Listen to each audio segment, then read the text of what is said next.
그리스도께서 이루신 구속의 유익을 전하는 외적인 수단에는 말씀과 성례와 기도가 있다라는 것이 이 소요리 문답 88번째에서 다루어졌습니다.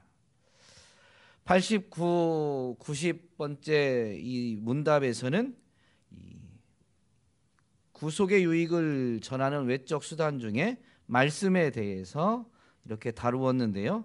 말씀이 은혜의 수단이 되게 하는 것은 성령의 역사임을, 그리고 우리는 그 성령의 도움을 간구하며 말씀을 부지런히 읽고 마음에 간직하며 지켜 행해야 한다라는 것을 89문답에서 그리고 90문답에서 이렇게 설명해 주었습니다. 91문부터 93문까지는 성례에 대한 것이고요. 물론 이 뒤에도 이 성례 중에 세례에 대한 것을 자세히 다루고 또 성찬에 대한 것을 더 이어서 다루게 되지만 성례를 묶어서 다룬 것은 지금 이 91문부터 93문 답에서 다루고 있습니다. 93문 답에서 설명하는 것처럼 이제 교회에서 다루는, 즉 신약에서 정해진 이 성례는 바로 세례와 주의 성찬입니다. 이것은 그리스도께서 세운 거룩한 예식이다라고 92문에서 분명히 설명하고 있는데요. 오늘 우리가 읽은 본문에서도 보면 예수님이 이 땅에서 이제 마지막 만찬에서 제자들에게 떡을 떼시며 또 잔을 나누시면서 분명히 그것이 무엇을 기념하는지를 직접 말씀해 주셨고, 이 고린도전서에 보면 바로 그리스도께서 이것을 이제 명령하셨음을 분명히 설명해 주고 있죠. 그러므로 이 성찬은 그리스도께서 세우신 거룩한 예식입니다. 또한 마태복음 28장에 가면 대위임 명령이라는 이 주님의 명령이, 제자들을 향한 주님의 명령이 기록되어져 있는데, 거기에 보면 모든 민족으로 가서 제자를 삼고 아버지와 아들과 성령의 이름으로 세례를 베풀 것을 예수님은 분명히 제자들에게 명령하십니다. 그런데 이 명령을, 이 위임 명령, 제자들에게 맡기시는 이 명령을 하실 때 그 앞부분에서 예수님은 하늘과 땅의 모든 권세를 받으셨음을 분명히 말씀하십니다. 하나님 아버지께로부터 권세를 받아서 그 권위, 그 권세를 가지고 지금 제자들에게 이 위임 명령을 전하고 있는 것이죠. 그러므로 예수님은 이 하나님으로부터 위임받은, 하나님으로부터 부여받은 하늘과 땅의 모든 권세를 가지고 이 거룩한 예식을 정하신 것입니다. 즉, 이 예식 자체는 신적 권위에 의해서 제정된 것이다 라는 것이죠. 그래서 교회는 이 거룩한 예식 성례를 지켜 은혜의 수단으로 지켜 행해야 하는 것입니다.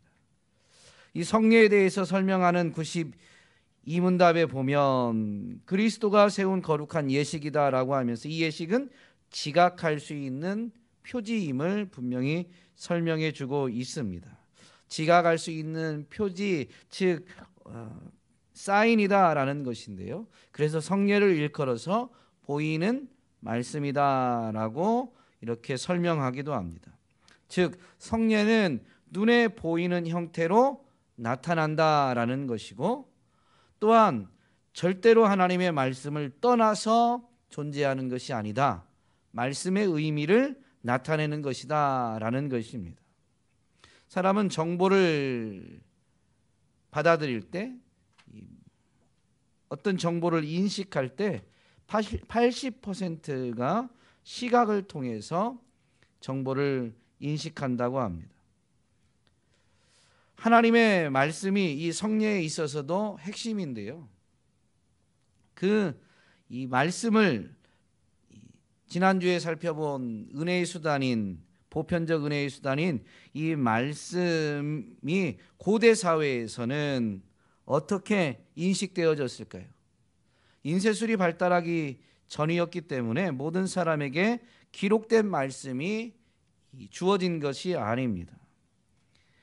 종교 지도자들, 그 책무를 맡은 자들만이 이 양피지로 기록된 말씀을 가지고 있었고, 그것을 이제 대중에게, 회중에게, 하나님의 이 백성들 공동체에게 읽어주고 선포해 줌으로, 설명해 줌으로 인해서 대부분의 사람들은 그 선포하는, 설명해 주는 말씀을 들음으로 인식하게 되었습니다. 그런데 물론 구약 시대에도 거룩한 예식이 있었는데요, 이 거룩한 예식을 통해서 그 하나님의 말씀을 더 깊이, 더 분명하게 인식하게 하신 것이죠. 시각 그리고 또 다른 감각을 다 동원해서 이 말씀을 되새기는데, 말씀을 인식하는데 사용하게 했던 것입니다.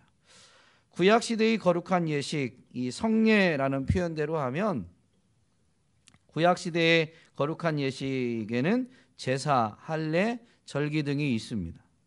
제사 같은 경우는 제사를 드리는 사람이 직접 그 제물을 잡게 되어 있죠. 그 제물을 직접 잡게 될 때 이 피를 흘리게 되고, 그 피는 분명히 역한 냄새가 있습니다. 그리고 짐승을 잡는다라고 할 때 전문적인 그 도살자들 일지라도 짐승을 한 번에 죽이는 것이 쉬운 일이 아닙니다. 생명이 매우 뭐라고 표현해야 될까요? 질기다, 이런 표현이 있죠. 그래서 짐승을 죽이려고 해도 한 번에 죽이는 게 쉽지가 않습니다. 그것을 이 제사를 드리는 사람은 분명히 보고 그 냄새를 맡으면서 죄를 속한다는 것은 생명을 지불하는 것임을 분명히 되새기게 되는 것이죠.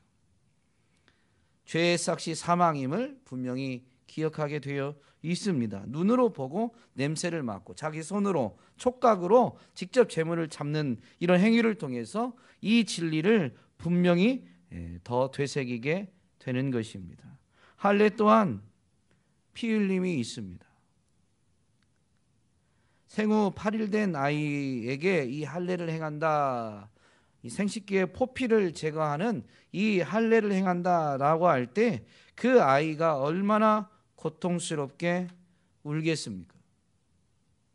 그것을 봐야 되고, 그것을 듣는데, 물론 울음소리를 듣는 청각이 사용되긴 하지만 그것은 훨씬 더 깊은 이 감각을 동원해서 그 할례의 의미를 되새길 수밖에 없는 것이죠. 죄책을 제거하는 것은 그렇게 단순한 것이 아님을, 은혜로 받게 되지만 그 받게 되는, 그 은혜로 받게 된 그것의 가치는 분명히 할례하면서 엄청난 고통을, 값을 지불하는 것임을 아주 생생하게 되새기게 되는 것입니다. 그런데 이런 제사, 할례 등이 이 말씀의 의미를 잃고 형식만 남게 되면 어떻게 될까요? 구약에 있는 이 거룩한 예식조차도, 특별히 할례는 평생에 한 번 하니까요, 제사 같은 경우는 반복적으로 하다 보니 그 의미를 잃고 형식만 남게 돼버리는 수가 있습니다. 이스라엘의 역사 보면 분명히 그런 시대들이 있었죠. 그런데 그때 하나님은 선지자를 통해서 분명히 말씀하십니다.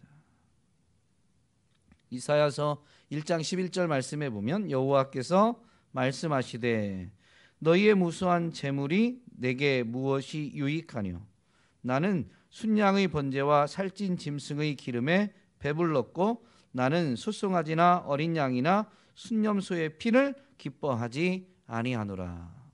그 재물을 이스라엘 백성들이 엄청 많이 드리는데요, 그것을 기뻐하지 않는다라는 것입니다. 성례는 분명히 지각할 수 있는 표지다라고 이렇게 설명해 주고 있는데, 보이는 말씀이다라고 제가 덧붙였습니다. 이 성례의 특징은 보이는 것입니다. 물론 시각을 대표적으로 했지만 다른 감각을 통해서 사실은 말씀을 되새기는 데 있는 것입니다. 보인다라는 것이 기록된 말씀을 듣는 것과는 분명히 조금은 다른 어떤 특징을 나타낼 수 있지만 핵심은 그럼에도 불구하고 말씀에 있는 것입니다. 말씀의 의미를 잊어버리는, 말씀의 의미를 상실한 채 행위만 남게 되는 것은 의미가 없습니다. 하나님이 기뻐하시지 않습니다.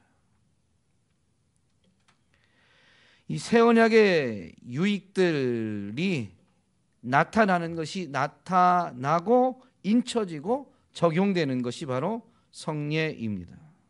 이 새 언약은 분명히 말씀을 통해서 주어졌죠. 새 언약의 유익들 또한 약속, 이 새 언약에 포함되어져 있는 것입니다. 성례는 바로 이 새 언약의 유익들이 신자들에게 나타나는 것입니다. 나타내는 것이죠. 신자들 입장에서는 무슨 의미일까요? 성례를 통해서 새 언약의 유익들을 인식하게 되는 것입니다. 기록된 말씀, 이 새 언약의 성례에 담긴 의미, 말씀을 통해서 가르쳐주는 그 성례의 의미를 되새기게 되는 것이죠. 그래서 그 유익들을 인식하게 되고 인쳐진다라는 것은 도장을 찍는 것과 같이 확실시하는 것, 확증하는 것입니다. 그리고 이것이 적용된다라는 것은 이 성례에 참여하는 사람들 입장에서는 체험된다라고 덧붙일 수 있습니다. 성례를 참여하면서 그 의미를 되새기고 그 성례를 통해서 나타내 주시는 그 말씀의 유익들, 약속의 유익들을 확증하면 이제 그는 체험하면서 더욱 깊이 알게 되는 것이죠. 이 성례의 그 유익이, 성례가 구원의 효과적인 수단이 되는 이 방식은 뭐냐? 91문에서 설명하고 있는데요. 오직 그리스도의 축복하심과 내주하는 성령의 역사하심을 통해서입니다. 그리스도께서 그것을 정하실 때 축복하신, 약속하신 그 그리스도의 약속 때문에, 말씀 때문에 이 성례가 구원의 효과적인 수단이 되는 것이고, 또한 우리 가운데, 믿는 자들 가운데 내주하는 성령의 역사하심을 통해서 그 효과가 실제적으로 나타나게 되는 것이죠. 이것을 설명할 때 91문 답에서는 이렇게 덧붙이는 설명을 하고 있습니다. 성례들 안에 있는 어떤 덕이 아니다라는 것이죠. 세례 자체가 또는 세례에 사용되어지는 물 자체에 어떤 효력이 있는 것이 아니다. 성찬할 때 사용하는 포도주나 떡 자체에 효력이 있는 것이 아니다라는 것입니다. 이것은 상징이고요. 그것을 믿음으로 받아들이는 것이 훨씬 더 중요한, 참여자 입장에서는 그 그리스도의 축복하심, 즉 약속을 믿고 성령의 역사하심을 통해서 그것을 체험하게 된다라는 것입니다. 우리가 아플 때 약을 복용하는데요, 약 같은 경우는 그 어떤 우리 신체 안에서 이 효력을 발휘하게 되어 있습니다. 특정 질병에 효력을 발휘하게 되어 있죠. 그런데 이 가짜 약 효과라는 플라시보 효과가 있습니다. 사실 약은 그 질병의 효력을 갖고 있지 않은데, 처방을 그렇게 말할 때 환자가 그것을 믿고 그냥 그 환자의 믿음에 의해서 병이 호전되는 긍정적인 효과를 나타내는 것이 플라시보 효과입니다. 약 자체의 효과가 있는 것이 아니라 그 환자의 긍정적인 믿음에 의해서 효과가 나타난다라는 것이죠. 플라시보 효과라는 것은 사실 이 약은 약 자체의 효력을 갖고 있지만요, 성례는 그 물이나 떡이나 포도주 자체가 효력을 갖고 있는 것이 아닙니다. 캐톨릭에서는 그것 자체가 효력을 가지고 있다라고 설명하는데요, 만약에 물이나 세례에 사용되어지는 물이나 또 성찬에 사용되는 떡과 포도주 자체의 효력이 있다면 안 믿는 사람들에게 그 세례 때 사용하는 물을 가지고 강제적으로 세례를 베풀면 그가 죄사함 받는 그런 효과가 나타나야 되는 거예요. 떡과 포도주를 안 믿는 사람에게, 불신자에게 억지로 먹이게 하면 그 성찬, 예수님이 몸을 내어주셔서 예수님이 그 자신의 몸을 찢으시면서 대속의 은혜를 베풀어 주신 것이 그 떡을 먹은 자에게도 나타나야 되는 거예요. 그런데 그렇지 않습니다. 오직 믿음이죠, 믿음. 성례들 안에 있는 어떤 덕 때문에 성례가 구원의 효과적인 수단이 되는 것이 결코 아닙니다. 또한 이런 설명을 덧붙이죠. 집행하는 자 안에 있는 어떤 덕 때문도 아니다. 이 성례를 집례하는, 집행하는 사람들이 있습니다. 대부분 목회자이고요. 성찬 같은 경우는 분병 분잔 위원으로 섬기는 분들이 이제 장로님들이 계신 경우는, 당회가 구성된 경우는 장로님들이 분병 분잔위원으로 섬기시게 됩니다. 우리 교회는 운영위원들 위주로 이렇게 이 분병 분잔위원을 세우고 섬기게 됩니다. 그런데요, 그 목회자나 또는 그 분병 분잔위원으로 섬기는 장로님 또는 우리 교회 같은 경우는 어떤 집사님에 의해서 이 성찬의 효력이 또는 세례의 효력이 나타나는 것이 아니다라는 설명입니다. 집례하는 분의 영성이 탁월하다라고 해서, 집례하는 분의 실력이 좋다라고 해서 세례의 효과가 강력하게 나타나고 성찬의 효력이 강력하게 나타나는 게 아닙니다. 그것에 참여하는 사람의 믿음에 의해서 그리스도께서 약속하신 그 효력을 체험하게 되는 것이죠. 물론 집례자에 따라서 집례자가 영향을 미칠 수는 있습니다.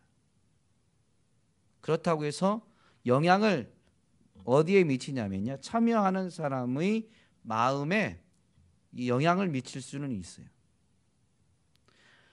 존경하는, 우러러보는 분이 이 예식들을, 성례를 집례하게 되면요, 참여하는 사람의 마음의 자세가 조금은 달라지게 되죠. 그러나 그렇다고 해서 성례의 효력을 좌우하는 것은 아닙니다. 성례의 효력은 그리스도의 축복하심을 통해서 나타나는 것이고, 또 참여하는 사람의 안에 내주하시는 성령의 역사하심을 통해서 체험되게 되는 것입니다. 이 모든 일은 분명히 그리스도를 통해서 이 약속을 주시고 성령을 보내시는 하나님에 의해서 이루어지는 것이죠. 그래서 오직 믿음으로 이 효력을 우리는 체험하게 됩니다. 이 땅에 있는 모든 일이, 사실 이 성례만이 아니라 이 땅에서 이루어지는 모든 일이 하나님의 주권 아래에서 이루어지죠. 시편 기자는 127편에서 분명히 이렇게 고백합니다. 여호와께서 집을 세우지 아니하시면 세우는 자의 수고가 헛되며 여호와께서 성을 지키지 아니하시면 파수꾼의 깨어 있음이 헛되도다. 너희가 일찍이 일어나고 늦게 누우며 수고의 떡을 먹음이 헛되도다. 참여하는 사람의 열심, 집례하는 사람의 열심에 의해서 좌우되는 것이 아니라요, 하나님에 의해서 좌우되는 것입니다. 사도 바울은 교회 안에서 이루어지는 일에 대해서 분명히 이렇게 설명하죠. 교인들이 나는 누구에게 속했다라고 이 교회가 나뉘어지자 고린도 교회의 그 분쟁의 문제를 해결하기 위해 편지하면서 이런 설명을 합니다. 나는 심었고 아볼로는 물을 주었으되 오직 하나님께서 자라나게 하셨나니 그런즉 심는 이나 물 주는 이는 아무것도 아니로되 오직 자라게 하시는 이는 하나님뿐이니라. 세례를 행할 때 어떤 집례자가 있을 수 있지만 그 세례가 효력 있게 나타나게 하는 그것은 오직 하나님뿐입니다. 그리스도를 통해서 제정되어질 때 주어진 축복, 바로 이 약속의 말씀과 그 말씀을 믿음으로 받아서 믿음으로 참여할 때 성령의 역사하심을 통해서 하나님이 이것이 효력 있게 그 참여자가 체험할 수 있도록 만들어 주시는 것이죠. 이 성령이 내주하시는 성령의 역사하심을 통해서 이것이 체험되어진다, 효력 있게 체험되어진다라고 설명하고 있는데요. 분명히 성례는 보이는 말씀이라고 그랬죠. 내주하시는 성령님이 역사하심으로 인해서 참여자들은 말씀에 대한 믿음을 갖게 되는 거예요. 성령님은 다른 표현으로 진리의 영이다라고 일컬어지는데, 왜냐하면 진리의 말씀을 그 내주하시는 성령님이 그 사람에게 생각나게 하시고 깨닫게 해주시기 때문입니다. 믿음은 그리스도의 말씀을 들을 때 생기는 것입니다. 그게 그냥 귀로만 듣는 것이 아니라 깨달을 때를 의미하는 것이죠. 성령님이 내주하시면서 말씀을 생각나게 하고 깨닫게 하시니 성례에 담긴 의미를 생각나게 하고 그 의미를 깨닫게 해서 믿음으로 참여하게 만들어 주시니, 믿음으로 참여하는 그 사람은 사실 자신의 믿음이 아니라 성령님의 역사하심을 통해서 구원의 효과적인 수단이 됨을 체험하게 되는 것입니다. 오늘 저와 여러분이 이 성례가 구원의 효과적인 수단이 된다라는 것을 분명히 기억하시되, 그것은 우리의 실력에 의해서 좌우되는 것이 아니고, 또는 이런 예식을 집행하는, 또 예식에 사용되어지는 그 어떤 것에 의해서, 또 누구에 의해서 좌우되는 것이 아니라 오직 하나님께 달려있음을 분명히 기억해서 성례를 통해서 주님께 더욱 집중하게 되는, 하나님만 더욱 바라보게 되는 저와 여러분이 될 수 있기를.